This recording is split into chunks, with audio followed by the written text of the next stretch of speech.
자, 오늘 명심보감 지난 시간에 이어서 하겠습니다. 오늘 하는 것은 그 정기편 이어서 하는데, 정기가 정자가 바를 정자에 기 몸기자, 내 몸을 바르게 한다. 정기편. 자, 읽어드릴게요. 마원왈 문인지 과실 여문 부모지명 이 가득 문 구 불가 언이하라. 마원은 말했다. 다른 사람이 저지른 잘못이나 실수를 듣는 것을 마치 부모님의 이름을 듣는 것처럼 해야 한다. 귀로 들을 수는 있지만 입으로 말을 해서는 안 된다.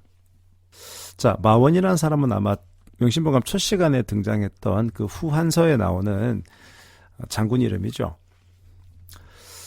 자, 다른 사람이 저지른 잘못이나 실수를 듣는 것을 어떻게 마치 부모님의 이름을 듣는 것 같은 문 부모 지명, 문자가 들을 문자, 문 부모 지명 같이 들어라. 자, 우리 보통 그 부모님의 함자라 그러죠. 부모님의 함자를 이렇게 우리 아버지는 말이죠. 저 누구누구 씨예요. 이렇게 얘기 잘 안 하잖아요.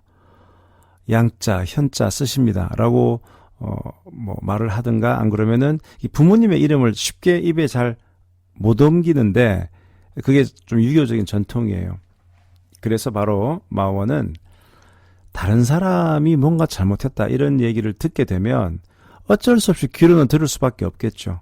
어쩔 수 없이 귀로는 들을 수밖에 없겠지만 그것을 입으로 함부로 말하지 마라. 사실 사람들은 다른 사람 뒷담화하기 되게 좋아하잖아요.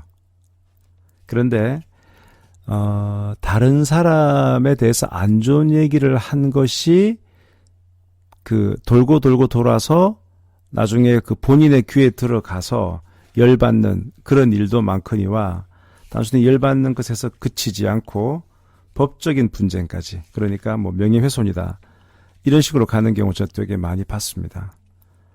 한번 생각해 보세요. 누군가가 나를 욕했다, 나에 대해서 안 좋은 얘기를 했다는 것을 다른 사람 통해서 들으면 그 기분이 어떨까요? 반대로 누군가 나를 칭찬했대. 그래? 그런 얘기를 했어, 그 친구가? 다른 사람을 통해서 누군가가 나를 칭찬했다는 얘기 들으면 훨씬 더 기쁘잖아요. 그러니까 칭찬은 다른 사람 귀를 통해서 들어가게 하는 게 좋고, 누구를 책망하거나 비판할 때는 직접 면전에 대놓고 하는 게 좋다. 이게 바로 이제 그런 관점에서 나온 얘기입니다. 자, 그 다음 문장이 이게 뭐 우리 학교에서 배웠던 문장인데요. 도오선자 시오적, 도오학자 시오자. 이 도자가 뭐 말할 도자 이런 건데, 도오선자, 오자가 나 오자, 선자가 뭐 좋을 선, 착할 선. 자, 이렇게 오선자, 도오선자, 나의 착한 점, 나의 좋은 점을 말하는 사람. 도오선자는 바로 어떻다? 오적, 나의 적이요. 나의 좋은 점을 말해주는 자는 나를 해치는 자예요. 도오악자, 나의 나쁜 점을 말해주는 자는 시오사, 사자가 스승사, 나의 스승이다. 이 글은 원래 그 진확별집이라고 하는 책에 나오는 문장을 조금 변형한 거라고 합니다. 그 진확별집이라는 책에는 이렇게 나온대요, 문장이. 나의 잘못된 바를 따지는 자는 나의 스승이고, 나의 잘하는 바를 빌비로 아양을 떠는 자는 나를 망치는 자다.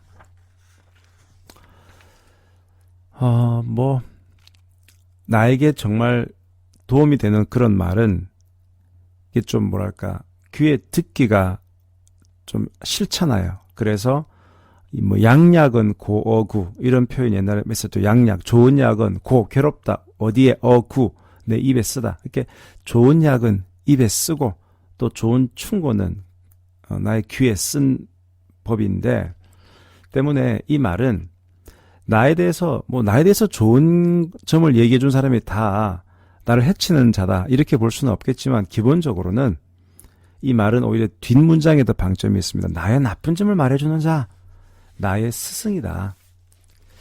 그러니까 이게 보면 앞에 마원 장군이 했던 얘기랑 두 개가 좀 쌍을 이루어서 이런 거예요.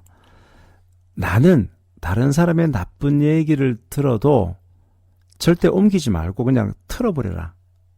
왜냐하면 그 얘기를 그 사람이 들으면 정말 기분 나쁠 거니까. 일반인들은 그렇잖아요. 일반인들은 자기한테 나쁜 얘기하면 분명히 안 좋아할 거니까. 그런데 또 한편으로는 나는 어떤 마음이다? 누가 나에 대해서 안 좋은 얘기를 하면 하하 시오사 그 사람은 나의 스승이구나 이런 마음을 가져야 능히 군자라 할 수 있지 않겠는가 이런 얘기로 볼 수 있겠습니다. 좀 쉽지 않은 얘기죠. 자, 그 다음에 명심보감에 또 이런 얘기가 나오네요. 한자 문장은 길어서 해석본만 바로 읽어드릴게요. 공자는 말했다. 군자에게는 세 가지 경계함이 있다. 어릴 때는 혈기가 정해지지 않아 여색을 경계해야 하고 장성에서는 혈기가 한창 강하니 다툼을 경계해야 하며 나이가 들어서는 혈기가 이미 쇠했으니 어둠을 경계해야 한다. 이 문장은 원래 논어 게시편에 나오는 얘기예요. 논어 게시편에 이 세 가지가 나오고 예전에 제가 스낵 논어편에서도 한번 말씀을 드렸는데 그러니까 그 사람이 나이가 젊을 때, 장성했을 때, 나이가 들었을 때 무엇을 조심하라. 이제 어릴 때는 혈기가 정해지지 않았다. 그러니까 뭐 여색을 경계하라. 그게 뭐 이제 뭐 남자를 기준으로 여색이겠는데 뭐 그 여성을 이제 기준으로 하면 남자 관계 이런 거겠죠. 그러니까 저는 이 표현이 참 재밌다. 어릴 때는 혈기가 정해지지 않았다. 미정, 혈기 미정이라는 표현을 쓰네요. 그러니까 뭐 혈기가 뜨겁다 이런 표현이 아니고 혈기가 정해지지 않았다. 그렇죠. 뭐 어디 한 군데로 정해진 것이 아니고 날뛰듯이 하고 있으니까 그러니까 계지재색 계라는 게 경계하다. 무엇을? 재색을 경계하라. 그 색이라고 하는 게 이제 어떤 이성을 얘기한다면 자, 뭐 그럴 수 있죠. 그럴 수 이제 장성했을 때랑 나이 들었을 때가 더 마음에 와닿아요. 자, 장성에서는 혈기가 강하니 무엇을 경계한다? 싸울 투자. 싸우는 것을 경계하라. 계지재투라. 싸울 투자. 그렇죠. 이 뭐 3, 40대, 50대 일들을 열심히 해 나가고 또 아주 용기도 있고 이럴 때는 싸움에 주의하라는 것이고 더 재미있는 것. 나이가 들어서 혈기가 이미 쇠했을 때는 뭐한다? 계지재득. 득자가 얻을 득자. 어둠을 경계해라. 보통 뭐 나이가 들어서 무리한 욕심을 내는 것을 노욕이다. 늙을 노자에 욕심 욕자 노욕이다라고 하는데 아니 뭐 나이 들었다고 해서 욕심을 안 낼 수는 없잖아요. 그리고 요즘 뭐 다 나이 뭐 8, 90까지 사는데 나이 들었다고 해서 내가 어떤 것을 하고자 하는 그런 욕망을 줄이는 것은 바람직한 건 아닐 텐데 이제 여기서는 내가 이미 혈기가 많이 쇠했기 때문에 그걸 얻는다고 해서 그것을 내가 다 컨트롤할 수 없다. 그래서 뭐랄까 스스로 조금 자제하라 이런 의미로 받아들여집니다. 예전에 어느 선배님이 재밌는 얘기 하더라고요. 나이 들어서 노안 오잖아 노안. 이렇게 눈이 노안이라고 하는 게 뭡니까? 가까운 게 잘 안 보이잖아요. 그러니까 나이 들면 저 멀리서 관조하면서 보라 이런 얘기고 나이 들면 또 귀에 잘 안 들리거든. 그거는 막 그냥 들어도 못 들은 척 이렇게 하라라고 하는 그 자연의 섭리가 있는 거야라고 하시던데 그래요. 이 나이를 들면서 뭐 나이를 든다는 게 되게 상대적인 개념이겠지만 어떻게 보면 이것은 뭐 예를 들어 60 넘으면 나이 들었다. 뭐 이런 개념이라기보다는 나이를 들면서 내가 어디까지 할 수 있나를 객관적으로 파악하고 과도한 욕심을 버리지 않는다. 이런 뜻으로 이해할 수가 있겠습니다. 자, 그 다음에 넘어가서 이런 문장이 있네요. 정심응물 수부독서 가이위 유덕 군자. 온 마음을 다하여 일의 근본과 그 끝까지 파악하여 잘 처리한다면 굳이 책을 읽어서 배우지 않았다 하더라도 군자다움을 갖춘 군자가 될 수 있다. 자, 온 마음을 다하여 일의 근본과 그 끝까지 파악하여 잘 처리한다면 책을 안 읽어도 덕을 갖춘 군자가 될 수 있다. 그 얘기인데요. 이렇게 이해할 수 있을 겁니다. 우리는 보통 뭐 군자라고 얘기하고 사회적으로 좀 존경받는 사람은 뭐 공부도 많이 하고 가방끈도 길고 학위도 있고 내가 책도 많이 보고 이런 게 아니라는 거죠. 명심보감이 얘기하는 것은 내가 비록 공부는 짧다 하더라도 온 마음을 다해서 일의 근본과 그 끝까지 파악해서 잘 처리한다면 그 일이 일반 사람들이 봤을 때는 이렇게 예를 들어서 뭐 아주 명예롭거나 돈을 많이 버는 그런 일이 아닌 아주 사소한 일, 그 다음에 오히려 남들이 봤을 때는 조금 좀 별로다, 내지는 좀 이렇게 뭐랄까 소위 우리 3D, 3D라 그러죠. 힘들고 더럽고 위험한 그런 일을 하더라도 또는 사소한 일을 하더라도 그 일에 최선을 다하는 사람은 능히 군자라고 할 수 있다. 그래서 우리가 좀 착각하기 쉬운 것이 난 앞으로 큰일 할 사람인데 이런 작은 일은 좀 별로야. 그런데 누가 그런 얘기 하잖아요. 작은 일 잘하는 사람이 큰일 잘하지. 원래 날 때부터 나는 큰일 할 사람이다. 그런 게 있어? 예전에 좀 오래전 얘기긴 한데요. 이제 그 가수 B가 그때 한참 잘 나갈 때, 그 B의 그때 소속사였던 그 JYP의 박진영 씨가 그 무릎팍도사에 나와서, 꽤 오래전 얘기죠. 무릎팍도사에 나와서 얘기할 때 이제 B에 대한 칭찬을 하면서 그 B가 얼마나 그 연습을 열심히 하고 최선을 다했는가를 얘기하면서 그런 얘기를 하더라고요. 말이죠. 제 생각에는 B는 포장마차를 하더라도 정말 잘했을 거예요. 그런 얘기를 하거든요.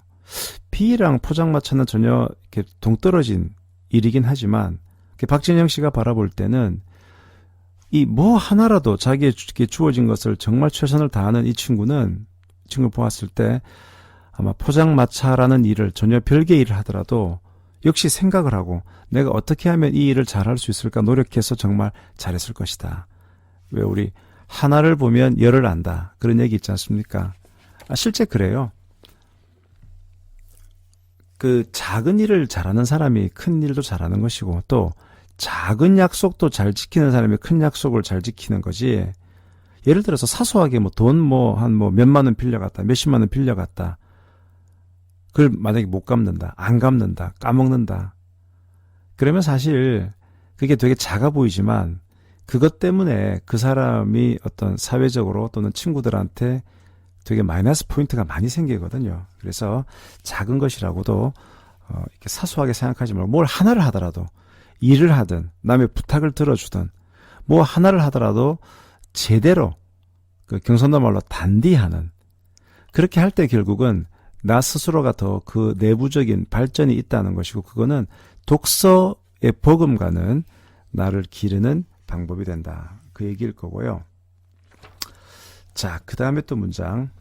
자왈, 중호지, 필찰언 하며 중오지, 필찰언 하라. 공자는 말했다.